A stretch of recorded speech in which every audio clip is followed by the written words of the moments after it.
বেয়ান হযরত মুসা আলাইহিস সালাতু ওয়াস সালামের দরবারে গিয়েছে।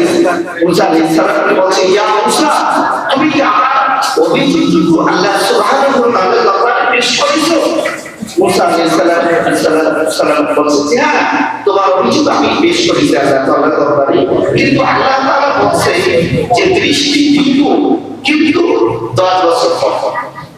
এরপরেও বেয়ান করছে না, আলহামদুলিল্লাহ দিবি তো। তখন আপনার ফেরেশতা দিয়ে আল্লাহ তাআলা দরবারে বলছে যে ইয়া রাব্বুল আলামিন, আপনি 10 বছর পর দৃষ্টি দিতে চাইছে, এরপরেও বেয়ান শুকরিয়া আদায় করে বলছে আলহামদুলিল্লাহ। তখন আল্লাহ সুবহানাহু ওয়া তাআলা বললেন যে 10 বছর পর আপনি দৃষ্টি দিয়েছি, সে এরপরেও শুকরিয়া আদায় করেছে, আপনি 10 বছর না এখনই দৃষ্টি দাও। সুবহানাল্লাহ।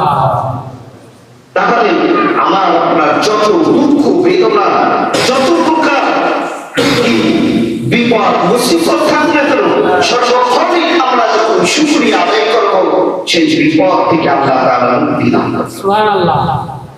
আমরা আয়াত বলি আলহামদুলিল্লাহ। যত কষ্ট ক্লেশে থাকি না কেন, সর্বভারতেই শুকরিয়া আদায় করার আমরা চেষ্টা করব। আলহামদুলিল্লাহ।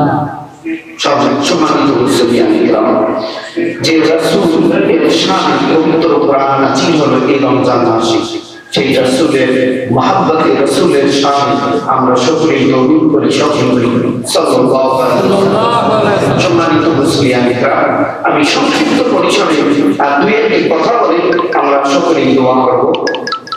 যে কথাগুলো আমি স্মরণ করতে চাচ্ছিলাম, একটা হচ্ছে তাকওয়ার আলোচনা আমি করব না, এরপরে সিয়ামের আলোচনা করব।